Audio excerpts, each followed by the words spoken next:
भोजन सूर्यास्त के पहले कर लेना चाहिए भोजन, लेकिन भजन भी सूर्यास्त के पहले कर लेना चाहिए, क्योंकि भोजन तो शरीर के लिए आवश्यक है, लेकिन भोजन से कहीं यदि अति आवश्यक है शरीर को तो भजन है। और ये जो संध्या है, संध्या करण चले तो भाई, ये संध्या किसी देवी या देवता का नाम नहीं है, ये संध्या भजन ही है। ये संध्या एक आध्यात्मिक यज्ञ है। जैसे जीवात्मा का जिस क्षण परमात्मा के प्रति समर्पण हो जाए, जहां पर दोनों की संधि हो जाए, वही संध्या है, वही भजन है। और ये संध्या 3 प्रकार की बतलाई गई है। वैसे हम गाते नहीं है, बोला बजाइए। संध्या 3 प्रकार की बतलाई गई है।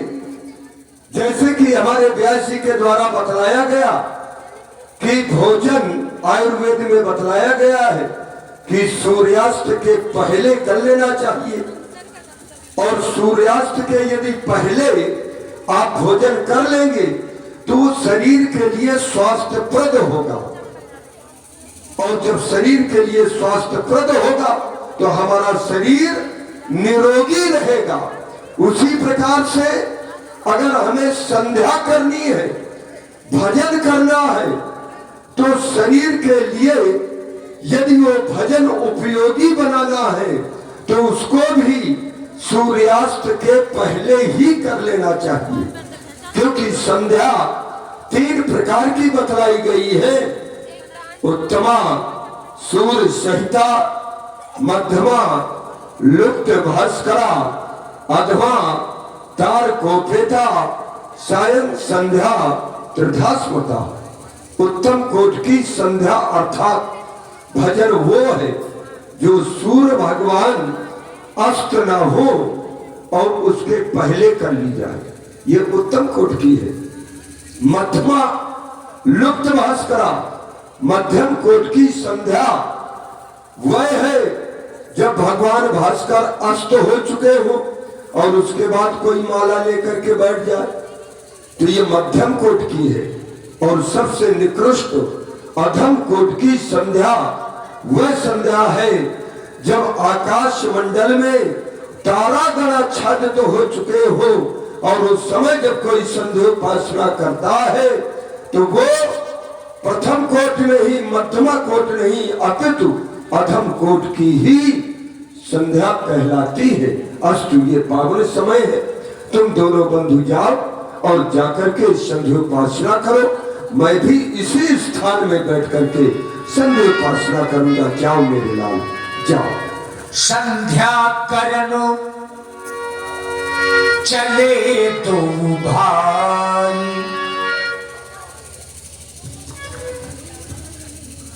पूज्य गुरुजी के द्वारा आदेश प्रदान हुआ संध्या करने का, माँ देवी की वंदना करने का। विचार यह करने लगे क्या हम इसके पहले कभी संध्या नहीं किया करते थे, आज आदेश ही क्यों प्राप्त हुआ? तो बताया गया करी भोजन मुनिवर विज्ञानी लगे कहन कछु कथा पुरानी। गुरुदेव भगवान के द्वारा हमें वह सुंदर कथा सुनाई गई, जिस कथा को सुनकर के हम उस कथा में इतने मग्न हो गए, इतने लीन हो गए कि हमें संध्या करने का ध्यान ही न रहा। तभी तो गुरुदेव भगवान के द्वारा आदेश प्राप्त हुआ, विगत दिवस शुक्र यश पाई। संध्या करने से लाभ क्या होता है तो बताया गया, संध्या करने से हमारे मन को शांति मिलती है और जिस कार्य को करने में व्यक्ति के मन को शांति मिले, व्यक्ति को वह कार्य तो सर्वप्रथम में ही करना चाहिए।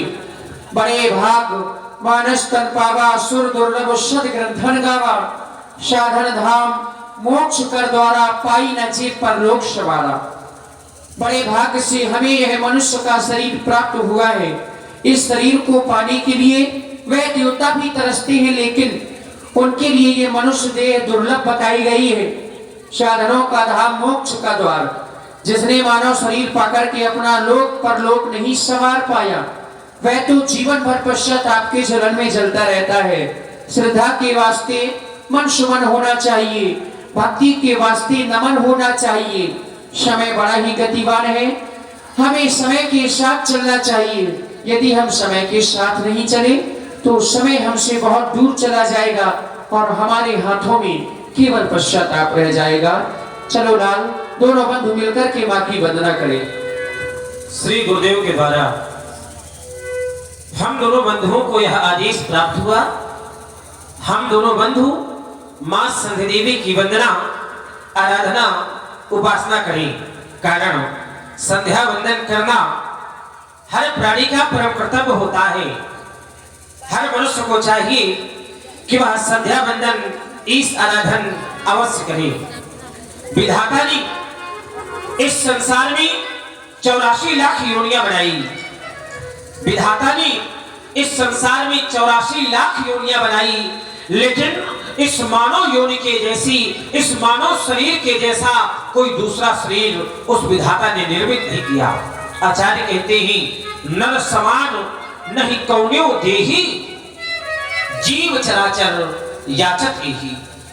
चराचर जगत की जीव यह कामना करते हैं कि यह शरीर हमको प्राप्त हो जाए, लेकिन यह शरीर उनको दुर्लभ है जो आज आप और हमें सुलभ है। ऐसे परम दुर्लभ मानव तन को पाकर भी न तन पाई विषय मन देही, पलट सुधाते शठ विष लेही। ऐसे परम दुर्लभ मानव शरीर को पाकर भी जो मनुष्य विषयों में लगे रहे, विषयों का अगर हम और सरल अर्थ करें तो जैसा मैं देख भी रहा हूं कि जो देखना चाहिए वो देखा नहीं, जो सुनना चाहिए वो सुना नहीं, जो करना चाहिए वो किया नहीं, जीवन व्यर्थ में चला गया, तब तो वह व्यक्ति मूर्ख है।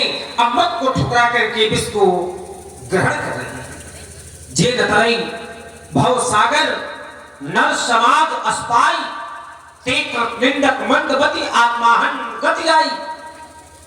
ऐसे परम दुर्लभ मानव शरीर को पाकर भी जो मनुष्य भव सागर से पार नहीं उतरते, उनको मरणोपरांत आत्महत्या की गति प्राप्त होती है। ऐसा मैं नहीं, ऐसा ये वेद बताते हैं। समय संध्या का है। दोनों बंधु मां संध्या देवी की वंदना, आराधना, उपासना करें। विचार करता हूं, संध्या, संध्या नाम संधि का प्रायः ऐसा देखा गया है कि संध्या का अर्थ मात्र इतना समझ बैठे हैं लोग कि संध्या के समय में भगवान को दीपक दिखा दिया गया, हो गई संध्या ना। आप संध्या का अर्थ करें तो यह समझ में आ जाता है कि संध्या कैसे करनी चाहिए। संध्या नाम संधि का, संधि नाम जोड़ का, जिस समय पर दिन जाता है, रात्रि आती है, दिन और रात्रि परस्पर में मिलते हैं, दिन और रात्रि में संधि होती है, उस संधि के समय को संध्या कहते हैं। ठीक उसी प्रकार जिस समय पर यह आत्मा उस परमात्मा से मिल जाए, यह आत्मा उस परमात्मा से जुड़ जाए, आत्मा और परमात्मा का आध्यात्मिक मिलन हो जाए, आत्मा और परमात्मा में संधि हो जाए, उस संधि के समय को ही अपनी आत्मा को परमात्मा में समर्पित कर देने का नाम ही संध्या है। समय सुंदर है। चले दोनों बंधु मां संध्या देवी की वंदना, आराधना, उपासना करें। चले भैया, और चल करके मां का वंदन और अभिनंदन करें। अपनी श्रद्धा के सुमन मां देवी के चरणों में अर्पित करें।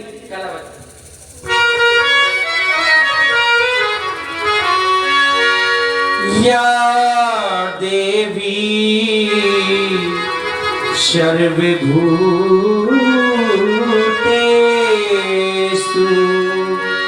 शक्तिरूपेण दयारूपेण संस्थिता नमस्तस्यै नमस्तस्यै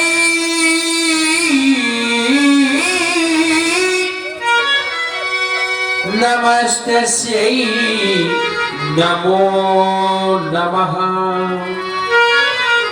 अब चलो करें संध्यावंदन,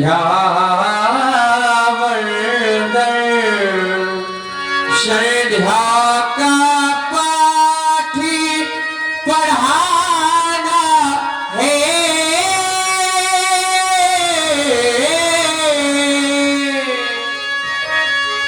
जो पड़े हुए हैं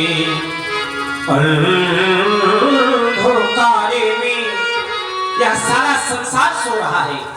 सारा संसार जो सो रहा है, क्या इनको सोने दिया जाए? ना, करना क्या है? जो पड़े हुए हैं अंधकारे में, अब इनको आज जगाना है।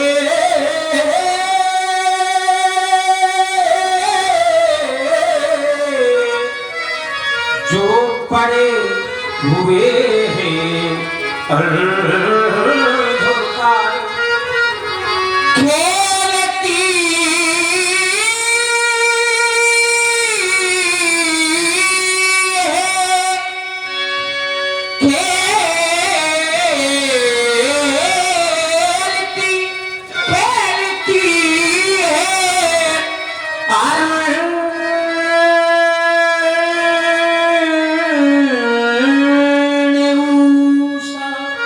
शांति है वातावरण भी। आज संध्या को है भैया, आज संध्या को है भैया, मन स्वयं मचला जा रहा है।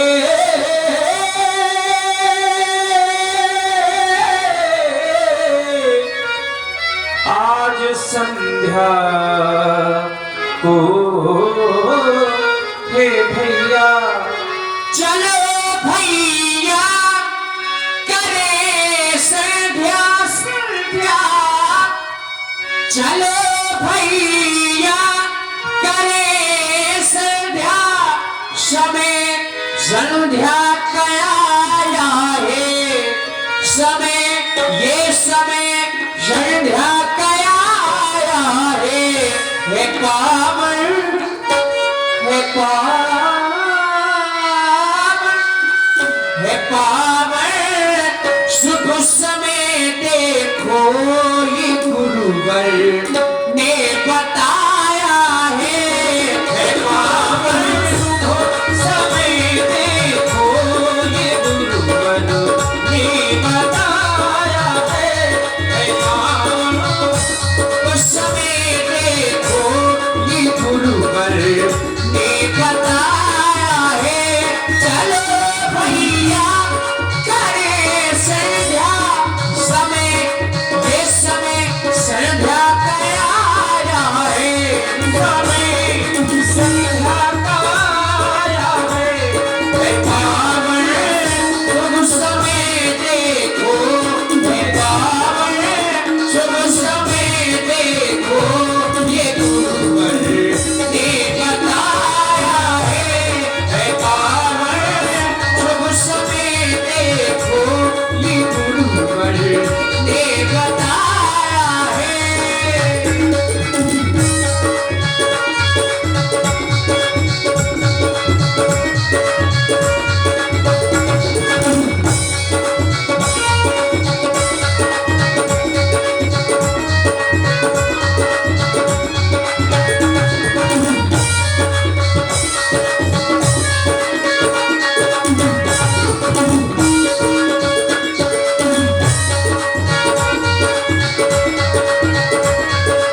कोई जाकर कह दो माई से मोरी बहिया पकड़ ले जाए। सुहानी संध्या है आई, सुहानी संध्या है आई, सुहानी संध्या है आई, सुहानी संध्या है आई। महिमा में गुणकारी है,